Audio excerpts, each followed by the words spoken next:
헌법재판관들은 윤석열 파면으로 역사적 책무를 다해야 합니다. 헌법재판소가 아직도 내란숙의 윤석열 탄핵 심판 선고기일 지정을 하지 않았습니다. 헌법재판소가 왜 이렇게 시간을 끄는지 도저히 납득할 수 없습니다. 매우 유감입니다. 윤석열의 헌법 유린 행위는 모든 국민이 생중계로 목도한 사안입니다. 쟁점이 단순하고 모든 쟁점이 위헌, 위법하다는 게 명확합니다. 헌법에 따른 결론은 파면밖에 없습니다.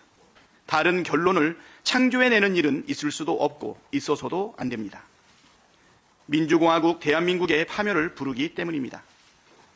1905년에 나라를 팔아먹었던 을사오적이 있었습니다. 공교롭게도 올해도 을사년입니다. 헌법재판소 재판관들의 결정에 나라의 운명이 좌우됩니다. 윤석열 파면이 아니라 나라를 파멸로 이끌 결정을 내린다면 신을사오적으로 역사에 오명을 남길 것입니다. 한덕수 총리와 최상목 부총리는 헌정질서 붕괴 책임을 져야 합니다. 대한민국이 직면한 최대의 위기는 헌정질서 붕괴 위기입니다. 헌정질서 보고는 대한민국의 존폐가 걸린 중차대한 과제입니다. 헌정질서가 무너진 나라는 정상적으로 유지될 수 없고 국민의 생명과 안전도 보장받을 수 없습니다. 처음 권한대행이 된 한덕수 총리가 헌법에 따라 국회 추천 3인의 헌법재판관을 곧바로 임명했다면 내란 속에는 진작 파면되고 헌정질서는 복원되었을 것입니다. 그러나 한덕수 총리는 이를 노골적으로 거부했고 지금도 고의로 헌법재판소의 결정을 이행하지 않고 있습니다. 자신에 대한 탄핵 기각 결정을 수용하면서 마은혁을 임명하라는 결정은 따르지 않는 이중적 태도입니다.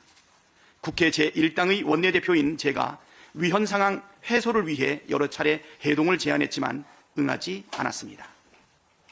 최상목 부총리는 헌법재판관 선별적 임명 거부라는 위헌을 행했고 헌법재판소의 만장일치 위헌 결정에도 임명을 미루며 내란을 지속시켰습니다.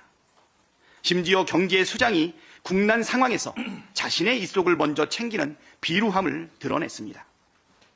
헌법재판소 정상화를 막고 내란 속의 단죄를 방해하여 내란을 지속시키고 국가를 위기로 내몬 죄, 한덕수 총리와 최상목 부총리가 지은 죄가 매우 크고 무겁습니다. 우리 헌정사에 이렇게 대놓고 헌재 선고를 무시한 사례가 없습니다. 자신은 불복하면서 국민에게 헌법과 법률을 따르라 뻔뻔하게 말하는 한덕수 최상목이야말로 대한민국 헌정질서 파괴 주범입니다. 본질은 윤석열 복귀 음모이자 제2의 계엄 획책입니다. 작금의 헌정 붕괴 사태는 고의로 이뤄진 것입니다. 오늘로 국회가 헌법재판소 재판관 후보자 임명 동의안을 가결한 지 95일째, 마은혁 미임명이 위헌이라는 헌법재판소가 선고한 지 32일째, 한덕수 총리가 권한대행에 복귀한 지 7일째입니다. 마은혁 재판관 임명 거부는 철저하게 의도된 행위입니다. 문영배, 이미선 재판관의 임기가 만료되는 4월 18일까지 마은혁 재판관 임명을 고의로 지연해 헌법재판소를 무력화시키겠다는 속셈입니다.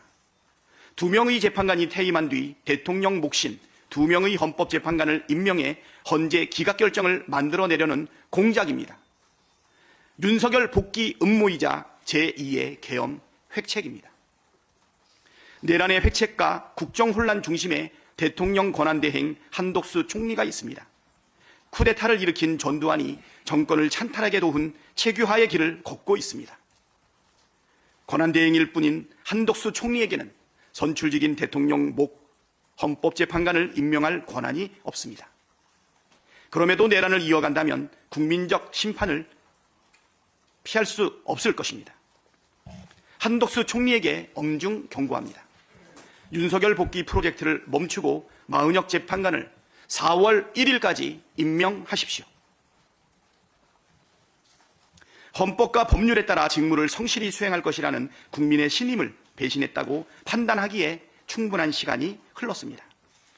한덕수 총리가 4월 1일까지 헌법 수호 책무를 이행하지 않는다면 민주당은 중대한 결심을 할 것입니다. 헌법기관인 국회는 헌정질서를 수호할 책무가 있습니다. 민주당은 이를 위해 주어진 모든 권한을 다 행사하겠습니다. 이상입니다.